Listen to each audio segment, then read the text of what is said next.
আপনাকে আবার চেনা চেনা লাগছে, কিন্তু আমি আপনার স্বামী হতে যাবো কেন? আমার স্ত্রী তো সুমিতের মা। জীবনে প্রথম শুনলাম এক স্ত্রী তার স্বামীকে অন্য একজনের কাছে ভিক্ষে চাইছে। যাও মা, যাও যাও, ওকে নিয়ে যাও। মেয়ে যখন তোর পছন্দ হয়েছে, ভালো কথা। বাবা যাবেন বলেছেন? হ্যাঁ। এই তো বাবা, হ্যাঁ। আপনি যাবেন না? হ্যাঁ হ্যাঁ, আমি তো কালই যাব সাগর মণ্ডলের বাড়ি। সাগর মণ্ডল? আচ্ছা বাবা, তুমি মাঝে মাঝে সাগর মণ্ডল আর পলাশপুরের নাম শুনলে অবাক হয়ে যাও কেন? অবাক লাগে বলেই তো অবাক হই। মাঝে মাঝে মনে হয় ওই পলাশপুর গ্রাম থেকে ঘুরে আসি। তাহলে চলো না, ওই গ্রামে গিয়ে সুমিতের বিয়েটা ঠিক করে আসি। না বাবা, আপনি যান। সুমিতের বিয়ের কথা মনে হলে না আমার ওর মায়ের কথা মনে পড়ে যায়। ওর মায়ের কত শখ ছিল সুমিতের বউ দেখবে, ভগবান সে বউ দেখতে দিলেন না। না, আমি যাব না বাবা, আমি যাব না। আপনি যান, আপনি যান।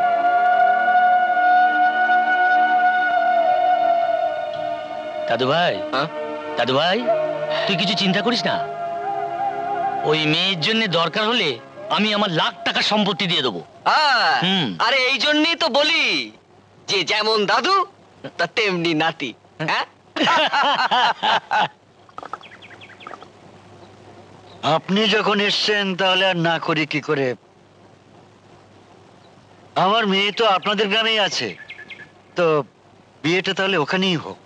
বেশ, তাহলে আগামী শুক্রবার একটা ভালো বিয়ের দিন আছে, সেই দিনটাই ঠিক করি। আগামী শুক্রবার?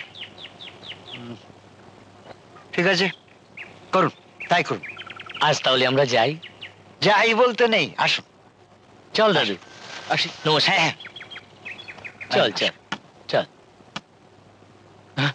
কর্তা, এই বিয়ের কথা আমাদের গ্রামের আর শিমুলদের গ্রামের কেউ যেন না জানতে পারে। আচ্ছা, কেউ জানবে না, জানবে না। পারুলের সাথে অন্য ছেলের বিয়ে ঠিক হয়েছে, তাহলে তো শিমুল মরে যাবে। যাই, আমি খবরটা শিমুলদের বাড়িতে দিয়ে আসি। কি বললে দাদা? আমি কাউকে মুখ দেখাতে পারবো না বলে শিমুল পারুলকে সঙ্গে করে আনেনি? হ্যাঁ। যে মেয়েকে শিমুল ছোটবেলা থেকে মনে মনে রেখেছে, তাকে আমার সম্মানের জন্য ভুলে যাবে? না না, এ হতে পারে না, এ হতে পারে না। এটাই তো হয়েছে, আমি নিজের কানে সব শুনেছি। শিমুল আর পারুলের ভালোবাসার কথা আমি জীবনে ভুলবো না। রজনী, শিমুলকে ছাড়া পারুল বাঁচবে না। বৌদি, আমি একটা কথা বলতে এসেছি। কি কথা? মন্ডল অন্য একটি ছেলের সঙ্গে পারুলের বিয়ে ঠিক করেছে। না না, এ হতে পারে না। শিমুল থাকতে পারুলের বিয়ে হতে পারে না, তাহলে আমার ছেলে বাঁচবে না। শুনুন, যে গ্রামের ছেলের সঙ্গে পারুলের বিয়ে ঠিক হয়েছে, আমাকে সে গ্রামে নিয়ে যেতে পারেন? তাহলে তাহলে সেই ছেলের বাবাকে আমি বুঝিয়ে বলবো যে শিমুলকে ছাড়া পারুল আর কাউকে সুখী করতে পারবে না। আমাকে আমাকে নিয়ে যাবেন? ঠিক আছে, আপনাকে দূর থেকে আমি দেখিয়ে দেব। উজানপুরে চৌধুরী বাড়ি সবাই চেনে। উজানপুরের চৌধুরী বাড়ি? পারুল, সর্বনাশের কথা শুনেছিস? কি, তোর বাবা দীনেশ ঘোষের নাতির সঙ্গে তোর বিয়ে ঠিক করেছে, আগামী শুক্রবার বিয়ে। না, এ বিয়ে হবে না। শিমুল কিছুতেই এ বিয়ে হতে দেবে না। আমি মরবো, তবু শিমুল ছাড়া আমি আর কারো হব না। ও, আপনি আমার বাবার সঙ্গে দেখা করতে এসেছেন? হ্যাঁ বাবা, পলাশপুর থেকে তোমার বাবার সঙ্গে খুব জরুরি কারণে দেখা করতে এসেছি। পলাশপুর? হ্যাঁ বাবা। আসুন আমার সঙ্গে। বিয়ে তো ঠিকই করে এসেছি, এখন ভালোই ভালো বিয়েটা হয়ে গেলেই বাঁচি। হ্যাঁ, কত কিছু তো কেনাকাটা আছে। বাবা, বাবা, উনি পলাশপুর থেকে তোমার সঙ্গে জরুরি ব্যাপারে দেখা করতে এসেছেন। পলাশপুর? হ্যাঁ, আপনার ছেলের বিয়ে ঠিক করেছেন সাগর মণ্ডলের মেয়ে পারুলের সঙ্গে। কিন্তু এ বিয়ে হলে আপনার ছেলে এবং পারুল কেউই সুখী হতে পারবে না। কারণ আমার ছেলে শিমুল পারুলকে আর পারুল শিমুলকে ভীষণ ভালোবাসে। এত ভালোবাসা পৃথিবীতে আর একটাও খুঁজে পাবেন না। তাছাড়া তাছাড়া পারুলের এ বিয়েতে মত নেই। ওর বাবা জোর করে এ বিয়ে দিচ্ছে। জোর করে? এই জন্যই সে গ্রামে বিয়ে হবে বলেছে? হ্যাঁ হ্যাঁ, আমার মনে হয় এই কারণে মেয়েটাকে এখানে রেখেছে।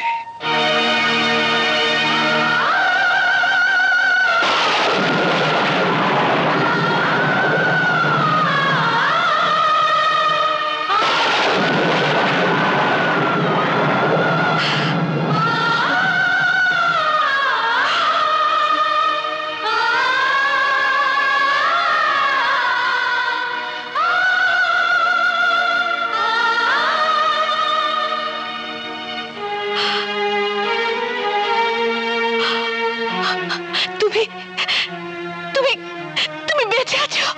দেখি, আপনি আমার হাত ধরছেন কেন? ছাড়ুন। তুমি তুমি আমাকে চেনো না? না, চিনি না। কে আপনি? শুনুন, আমার বাবা আপনাকে চিনবে কেন? হ্যাঁ,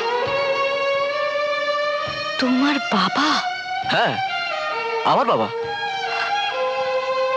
কিন্তু উনি তো আমার স্বামী।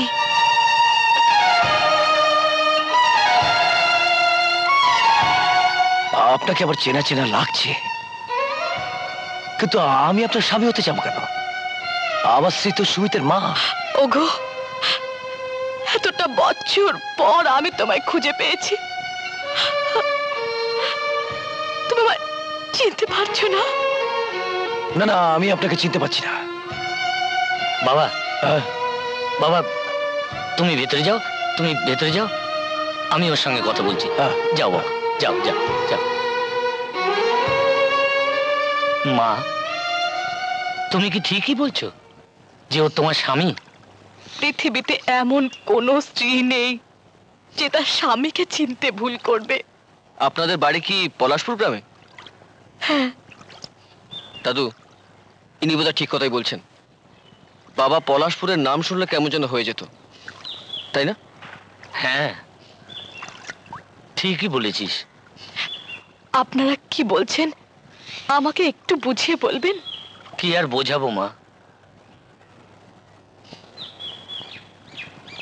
তুমি যাকে স্বামী বলছো আজ থেকে অনেক বছর আগে ওই নদীর জলের উপর পড়ে থাকতে দেখে ওকে আমি তুলে এনেছিলাম।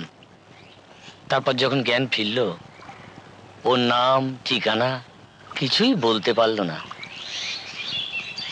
তারপর তারপর ওকে আমি আমার বাড়িতে এনে রাখলাম। জানো মা, আমার একটা মেয়ে ছিল। মেয়েটা ওকে খুব পছন্দ করত। ভাবলাম ওর যখন কেউ নেই, তখন মেয়েটার সঙ্গে বিয়ে দিলে ও তো এই বাড়িতেই থাকবে, আমার বাড়িতেই থাকবে। দিলাম বিয়ে। নাতিরও মুখ দেখলাম। মা, কিন্তু মা, তোমার স্বামী এখন তোমাকেই চিনতে পারছে না। আমার ভগবান যদি আমায় আশীর্বাদ করেন, তাহলে আমার স্বামী আমাকে চিনবেই। আমি ওকে সব কথা মনে করানোর চেষ্টা করব। আপনি আমার বাবার মতো, আমি আপনাকে অনুরোধ করছি, ওকে আমি আমার বাড়িতে নিয়ে যেতে চাই। আমার বিশ্বাস ও ওখানে গেলেই ওর আগের কথা মনে পড়ে যাবে। আপনি আমায় নিয়ে যেতে দেবেন না বাবা? আমি আমার স্বামীকে আপনার কাছে ভিক্ষে চাইছি। ও ভালো হয়ে গেলে আবার আপনাকে ফিরিয়ে দিয়ে যাব। ওঠো মা, ওঠো। কি বলছো মা, কি বলছো? জীবনেই প্রথম শুনলাম এক স্ত্রী তার স্বামীকে অন্য একজনের কাছে ভিক্ষে চাইছে। যাও মা, যাও যাও, ওকে নিয়ে যাও। সুমিত, তুই তুই তোর বাবাকে নিয়ে ওদের বাড়িতে যা, আমি পরে যাব। মা, যাবার আগে আপনাকে একবার আমার মায়ের কাছে নিয়ে যেতে চাই।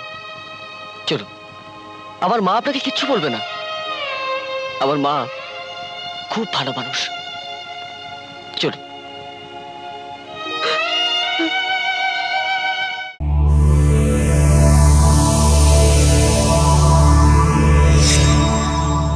এমন আরো অনেক ভিডিও দেখতে এই চ্যানেলটি সাবস্ক্রাইব করে নিন এবং পাশের বেল আইকনটি প্রেস করে দিন।